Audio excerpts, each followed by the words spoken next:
दोस्तों नमस्कार, मैं देवेंद्र सिंह, देव डेयरी फार्म बिजनौर।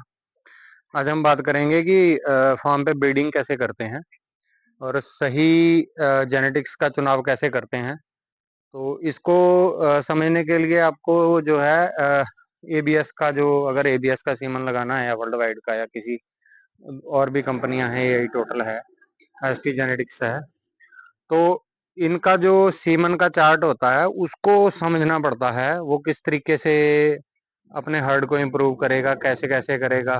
तो सबसे पहले तो हमें अच्छी गाय परचेज करनी है। गाय परचेज कर ली है आपने, तो इसको देखना पड़ेगा कि वो गाय जो पूरे लैक्टेशन में, जो पहले साल में आपके पास क्या दे रही है, कितना दूध कर रही है, उसमें क्या कमी है, खुरों में कमी है, उसके स्ट्रेचर में कमी है, फीड ज्यादा इंटेक करती है, दूध कम देती है, फीड कम खाती है या चारा कम खाती है, क्या क्या सिम्टम है उसके, वो सब चीजें जो है सीमन चार्ट में आपको अवेलेबल होंगी। तो जैसे कि हमने पहले साल में हमारे पास 15-16 गाय थी, तो हमने जैसे 8-9 गाय हमने सेल कर दी थी। तो जिनके जो मतलब अच्छी क्वालिटी की नहीं थी या जिनका हमें समझ में नहीं आ रहा था कि इनसे हम ब्रीडिंग नहीं कर सकते, तो इसको हमने हमने गाय कम करी अपनी, 7-8 गाय रखी। अभी बड़ी गाय 3 ही थी, 4 हीफर थी हमारे पास।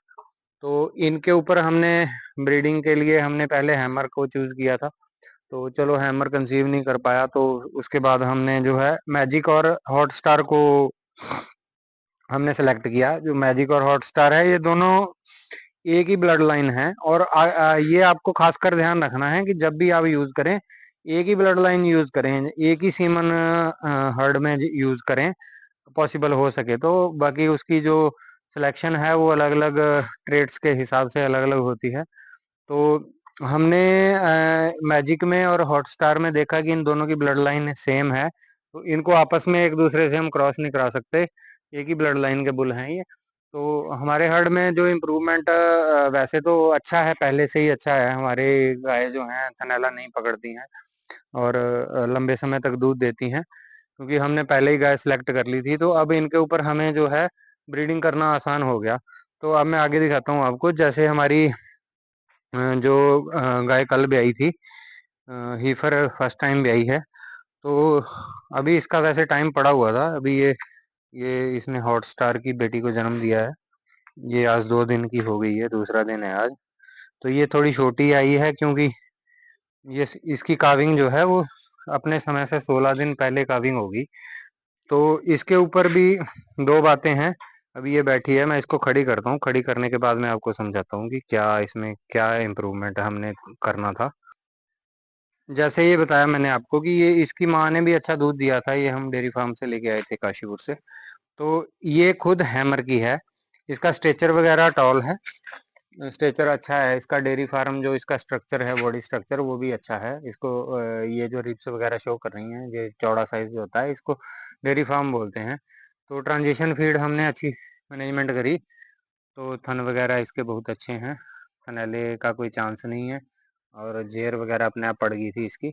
तो इसमें हमने क्या इम्प्रूवमेंट करना था, मेनली हमें इसमें इम्प्रूवमेंट करना था। ये देखिए, ये ये जो है, ये इसकी पिन बोन होती है। इसकी पिन बोन जो थी वो हाई थी, तो कमर में थोड़ा सा इसके टेढ़ापन था।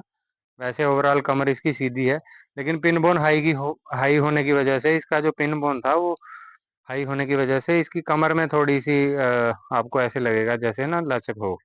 तो हमने इसको सुधारने के लिए हमने इसमें लगाया हॉट स्टार, क्योंकि हॉट स्टार का जो है 0.2 से ज्यादा है, जो इसको पिन बोन को माइनस में करेगा। तो आगे वाली अब जो हमारी जो बछड़ी आई है, उसका जो पिन बोन आएगा वो लो आएगा।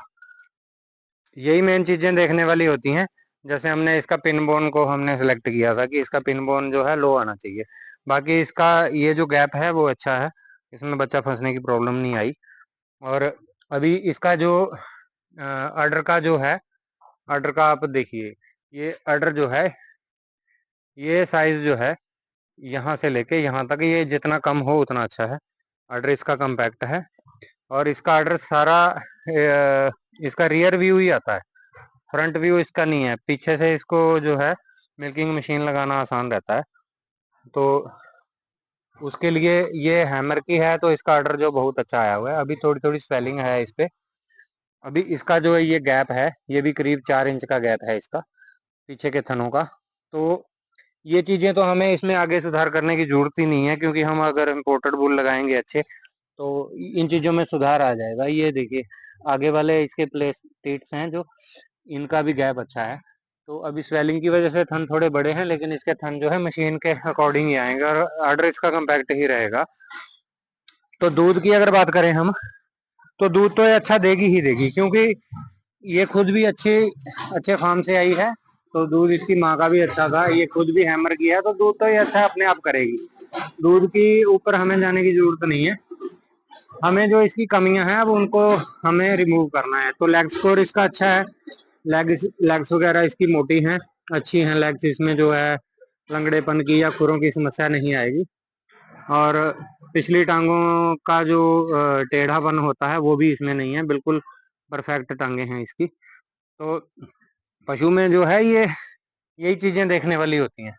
बाकी अगर आप अच्छे जेनेटिक का चुनाव करते हैं, किसी इंपोर्टेड सीमन को लगाते हैं, किसी भी कंपनी का ओवरऑल अच्छा ही बुल आप सिलेक्ट करते हैं, तो आपको दूध के पीछे जाने की जरूरत नहीं है। आजकल जो है हमें पशुओं में जो बीमारियां आती हैं, मस्टाइटिस वगैरह, डिस्टोकिया, बच्चा फंस जाता है और जेर नहीं पड़ती, तो ये चीजों का सुधार करना है तो हमें अच्छे बुलों का चुनाव करना ही पड़ेगा। तो वो उसी अकॉर्डिंग कि पशु में हमारे में क्या दिक्कत है। अगर लेग स्कोर अच्छा नहीं है, तो आप हैमर यूज कर सकते हैं। और भी बहुत सारे बुल हैं जिनका लेग स्कोर बहुत अच्छा आता है। ये अभी हैमर की है, तो इसकी मोटी तगड़ी टांगे हैं और बहुत अच्छा परफॉर्मेंस ये दे देगी मिल्क में। तो मिल्क में हमें जाने की जरूरत नहीं थी, क्योंकि मिल्क ऑलरेडी हमारे फार्म पे ठीक ठाक चल रहा है।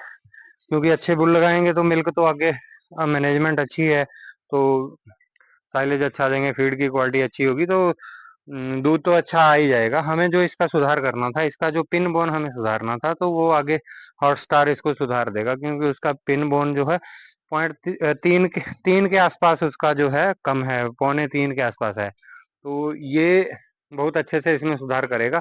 तो ब्लड लाइन हमें एक ही चूज करनी है। ज्यादा ब्लड लाइन अगर हम अलग अलग बुल लगाते हैं हर गाय पे, तो उसमें भी दिक्कत आती है। उसमें ऐसे दिक्कत आती है जैसे ये मैजिक की है।